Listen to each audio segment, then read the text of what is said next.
ओम शांति। आज 29 अगस्त 2021 की बाबा की मुरली। 3 प्रकार का स्नेह तथा दिल के स्नेही बच्चों की विशेषताएं। आज बाप दादा अपनी स्नेही, सहयोगी और शक्तिशाली ऐसे तीनों विशेषताओं से संपन्न बच्चों को देख रहे हैं। ये तीनों विशेषताएं जिसमें समान हैं, वही विशेष आत्माओं में नंबर 1 आत्मा है। स्नेही भी हो और सदा हर कार्य में सहयोगी भी हो, साथ साथ शक्तिशाली भी हो। स्नेही तो सभी हैं, लेकिन स्नेह में एक है दिल का स्नेह, दूसरा है समय प्रमाण मतलब का स्नेह और तीसरा है मजबूरी के समय का स्नेह। जो दिल का स्नेह, उनकी विशेषता यह होगी कि वह सर्व संबंध और सर्व प्राप्ति सदा सहज स्वतः अनुभव करेंगे। एक संबंध की अनुभूति में भी कमी नहीं। जैसा समय वैसे संबंध का स्नेह के भिन्न भिन्न अनुभव करने वाले, समय को जानने वाले और समय प्रमाण संबंध को भी जानने वाले होंगे। समय को जानने वाले और समय प्रमाण संबंध को भी जानने वाले होंगे। अगर बाप जब शिक्षक के रूप में श्रेष्ठ पढ़ाई पढ़ा रहे हैं, ऐसे समय पर शिक्षक के संबंध का अनुभव न कर सखा रूप की अनुभूति में मिलन मनाने व रूरियान करने में लग जाएं, तो पढ़ाई की तरफ अटेंशन नहीं होगा। पढ़ाई के समय अगर कोई कहे कि मैं आवाज़ से परे स्थिति में बहुत शक्तिशाली अनुभव कर रहा हूँ, तो पढ़ाई के समय क्या यह राइट है? क्योंकि जब आप बाप शिक्षक के रूप में पढ़ाई द्वारा श्रेष्ठ पद की प्राप्ति कराने आते हैं, तो उस समय टीचर के सामने गॉडली स्टूडेंट लाइफ ही यथार्थ है। इसको कहा जाता है समय की पहचान, प्रमाण संबंध की पहचान और संबंध प्रमाण स्नेह के प्राप्ति की अनुभूति। यही बुद्धि को एक्सरसाइज कराओ, जो जैसा जिस समय चाहे वैसे स्वरूप और स्थिति में स्थित हो सके। जो जैसा जिस समय चाहे वैसे स्वरूप और स्थिति में स्थित हो सके। जैसे कोई शरीर में भारी है, बोझ है, तो अपने शरीर को सहज जैसे चाहे वैसे मोल्ड नहीं कर सकेंगे।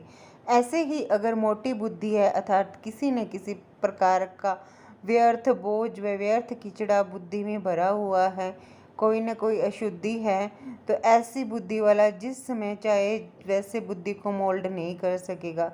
इसलिए बहुत स्वच्छ, महीन अर्थात अति सूक्ष्म बुद्धि, दिव्य बुद्धि, बेहद की बुद्धि, विशाल बुद्धि चाहिए। ऐसी बुद्धि वाले ही सर्व संबंध का अनुभव जिस समय जैसा संबंध वैसे समयों के स्वरूप का अनुभव कर सकेंगे।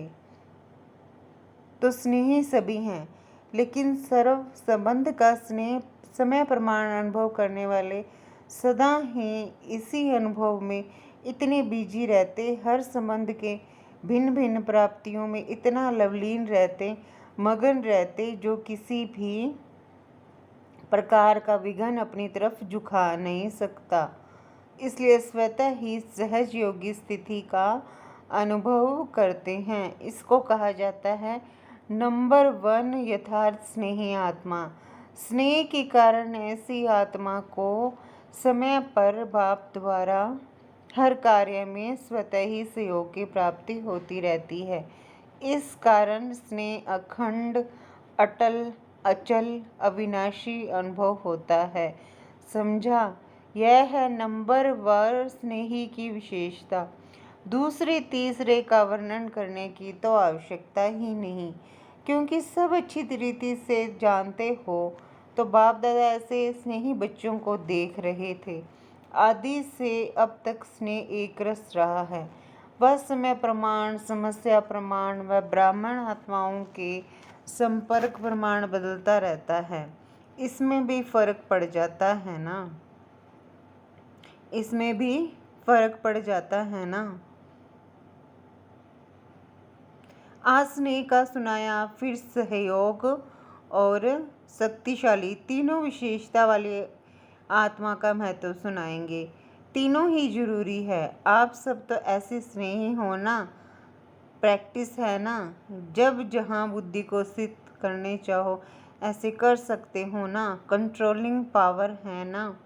रूलिंग पावर तब आती है जब पहले कंट्रोलिंग पावर हो, और जो स्वयं को कंट्रोल नहीं कर सकता वह राज्य को क्या कंट्रोल करेगा? इसलिए स्वयं को कंट्रोल में चलाने की शक्ति का अभ्यास अभी से चाहिए, तभी राज्य अधिकारी बनेंगे, समझा? इसलिए स्वयं को कंट्रोल में चलाने की शक्ति का अभ्यास अभी से चाहिए, तभी राज्य अधिकारी बनेंगे, समझा? आज तो मिलने वालों की कोटा पूरी करनी है। देखो संगम ऊपर कितना भी संख्या के बंधन में बांधे, लेकिन बंध सकते हो? संख्या से ज़्यादा आ जाते हैं। इसलिए समय को, संख्या को और जिस शरीर का आधार लेते हैं उसको देख उसी विधि से चलना पड़ता है। वतन में ये सब देखना नहीं पड़ता, क्योंकि सूक्ष्म शरीर की गति स्थूल शरीर से बहुत तीव्र है। एक तरफ साकार शरीरधारी, दूसरी तरफ फरिश्ता स्वरूप। दोनों की चलने में कितना अंतर होगा? फरिश्ता कितने में पहुंचेगा और साकार शरीरधारी कितने में पहुंचेगा? बहुत अंतर है। ब्रह्मा बाप भी सूक्ष्म शरीरधारी बन कितनी तीव्र गति से चारों ओर सेवा कर रहे हैं। वही ब्रह्मा साकार शरीरधारी रहे और अब सूक्ष्म शरीरधारी बन कितना तीव्र गति से आगे बढ़ और बढ़ा रहे हैं। यह तो अनुभव करते हो ना? यह तो अनुभव करते हो ना? सूक्ष्म शरीर की गति इस दुनिया के सबसे तीव्र गति के साधनों से तेज है। एक ही सेकंड में उसी समय अनेकों को अनुभव करा सकते हैं। जो सब कहेंगे कि हमने इस समय बाप को देखा या बाप से मिले, हर एक समझेगा कि मैंने रूह रिहान की, मैंने मिलन बनाया, मेरे को मदद मिली, क्योंकि तीव्र गति के कारण एक ही समय पर हर एक को ऐसे अनुभव होता है जैसे मैंने किया। तो फरिश्ता जीवन बंधन मुक्त जीवन है। भल सेवा का बंधन है, लेकिन इतना फास्ट गति है जो जितना भी करे उतना करते हुए भी सदा फ्री है। जितना ही प्यारा उतना ही न्यारा। कराते सबसे हैं, लेकिन कराते हुए भी अशरीरी फरिश्ता होने के कारण सदा ही स्वतंत्रता की स्थिति का अनुभव होता है, क्योंकि शरीर और कर्म के अधीन नहीं है। आप लोगों को भी अनुभव है, जब फरिश्ते स्थिति से कोई कार्य करते हो तो बंधन मुक्त अर्थात हल्कापन अनुभव करते हो ना? और जो है ही फरिश्ता, लोक भी वह तो शरीर भी वह, तो क्या अनुभव होता होगा? जान सकते हो ना? अच्छा,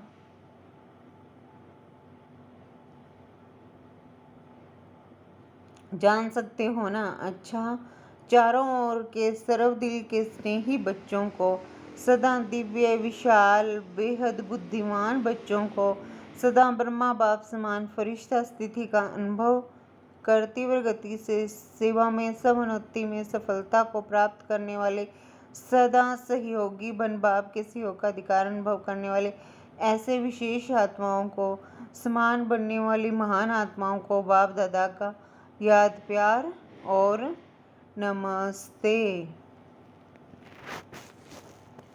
हम सब रूहानी बच्चों की रूहानी माता पिता बाप दादा को याद प्यार नमस्ते, ओम शांति, गुड मॉर्निंग, शुक्रिया बाबा, शुक्रिया। अव्यक्त बाप दादा से पर्सनल मुलाकात। सदा बेफिक्र बादशाह होना। जब बाप को जिम्मेवारी दे दी तो फिक्र किस बात की? जब अपने ऊपर जिम्मेवारी रखते हो तो फिर फिक्र होता है क्या होगा, कैसे होगा। और जब बाप के हवाले कर दिया तो फिक्र किसको होना चाहिए, बाप को या आपको? और बाप तो सागर है, उसमें फिक्र रहेगा ही नहीं। तो बाप भी बेफिक्र और बच्चे भी बेफिक्र हो गए। तो जो भी कर्म करो, कर्म करने से पहले ये सोचो कि मैं ट्रस्टी हूँ।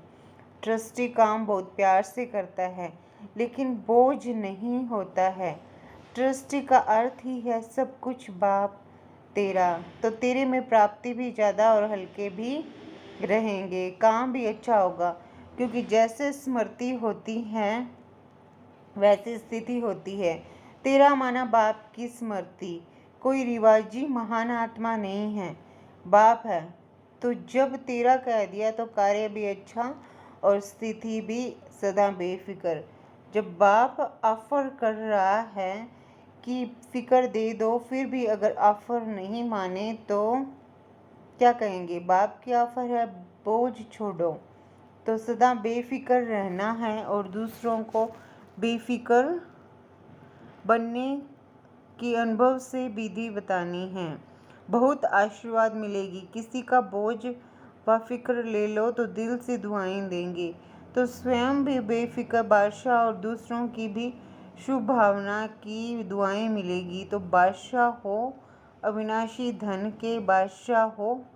बादशाह को क्या प्रभाव, विनाशी बादशाहों को तो चिंता रहती है, लेकिन यह अविनाशी हैं। अच्छा, लेकिन यह अविनाशी है।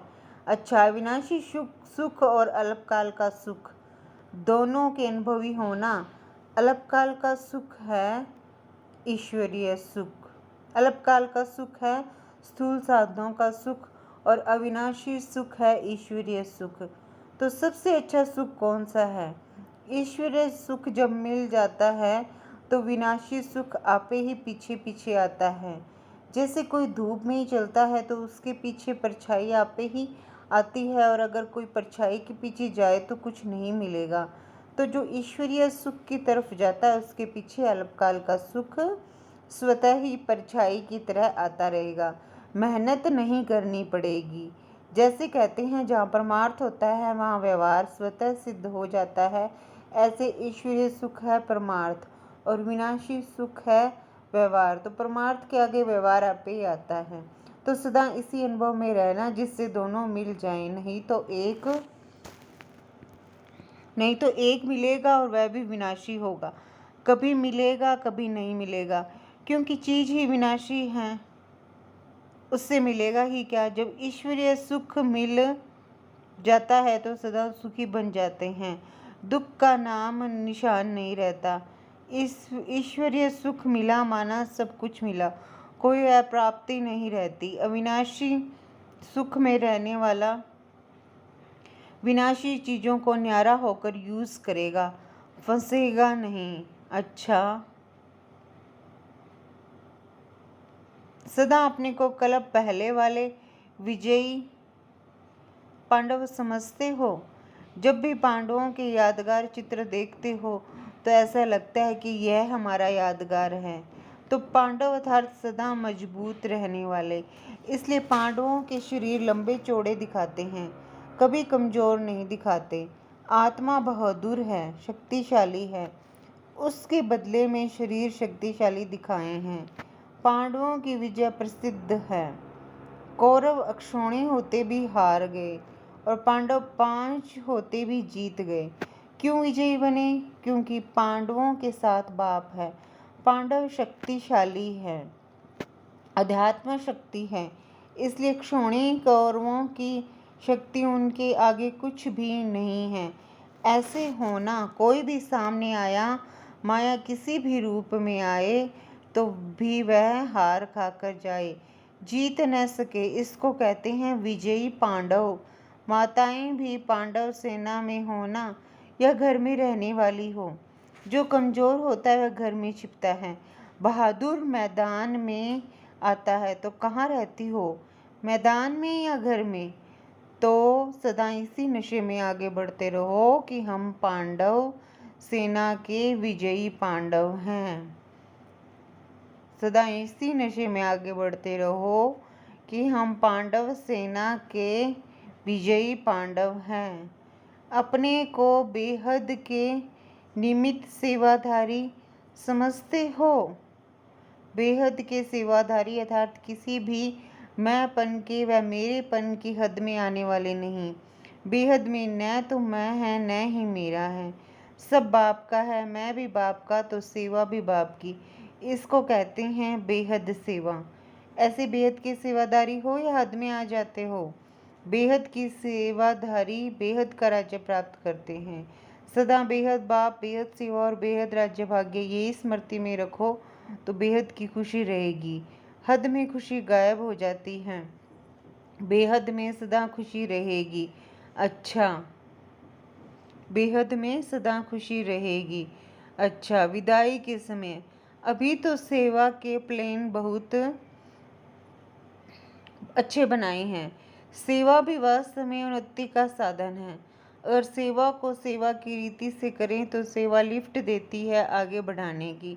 सिर्फ प्लेन बुद्धि बनकर प्लेन बनाए, जरा भी कुछ यहाँ वहाँ का मिक्स ना हो। जैसे कोई बढ़िया चीज़ बना कर रखो और यहाँ वहाँ की हवा से कुछ खिचड़ा पड़ जाए तो क्या हो जाएगा, तो संभाल कर रखते हैं ना, तो यहाँ वहाँ का कुछ भी मिक्स नहीं हो जाए। तो ऐसे सेवा के प्लेन अच्छे बनाते हैं। सेवा में मेहनत नहीं लगती है, खुशी होती है क्योंकि लगन से करते हैं। उमंग उत्साह भी अच्छा रखते हैं।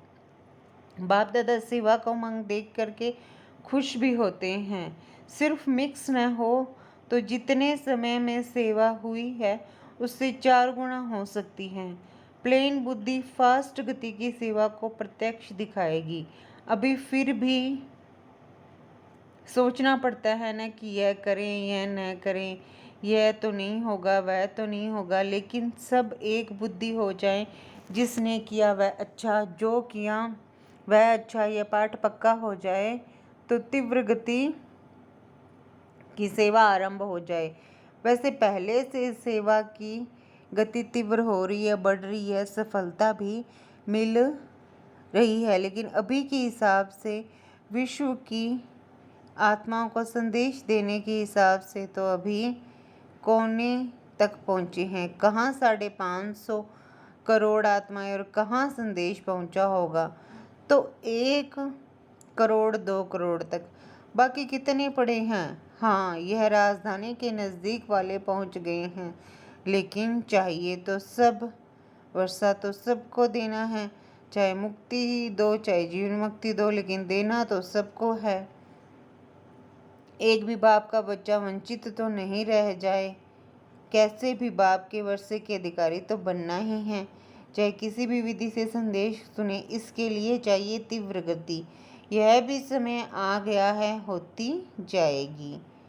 यह भी समय आ रहा है, होती ही जाएगी। अभी धीरे धीरे सभी धर्म वाले अपनी बातों में मोल्ड हो रहे हैं। पहले कट्टर रहते थे, अभी मोल्ड हो रहे हैं। चाहे क्रिश्चियन हैं चाहे मुस्लिम हैं, लेकिन भारत की फ़िलॉसफी को अंदर से रिगार्ड देते हैं कि क्योंकि भारत की फ़िलॉसफी में सब प्रकार की रमणीकता है, ऐसे और धर्मों में नहीं है। कहानियों की रीति से, ड्रामा की रीति से भारत की फ़िलॉसफी का जिस प्रकार वर्णन करते हैं वैसे और धर्मों में कहाँ भी नहीं है। इसीलिए जो एकदम कट्टर रहे हैं वह भी अंदर अंदर समझते हैं कि भारत की फ़िलॉसफी, उसमें भी आदि सनातन फ़िलॉसफी कम नहीं है। वह भी दिन आ जाएंगे जो सब कहेंगे कि अगर फ़िलॉसफी है तो आदि सनातन धर्म की है। हिंदू शब्द से बिगड़ते हैं, लेकिन आदि सनातन धर्म को रिगार्ड देंगे। गॉड एक है तो धर्म भी एक है, हम सबका धर्म भी एक है। यह धीरे धीरे आत्मा के धर्म की तरफ आकर्षित होते जाएंगे।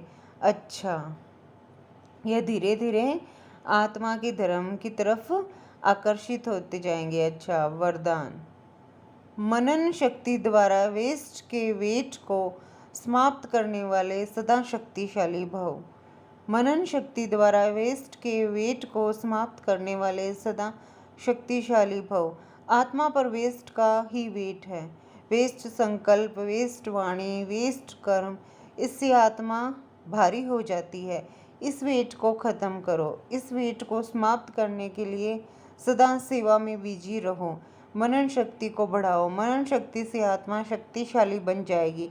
जैसे भोजन हजम करने से खून बनता है, फिर वह शक्ति का काम करता है, ऐसे मनन करने से आत्मा की शक्ति बढ़ती है। स्लोगन। जो अपने स्वभाव को सरल बना लेते हैं उनका समय व्यर्थ नहीं जाता।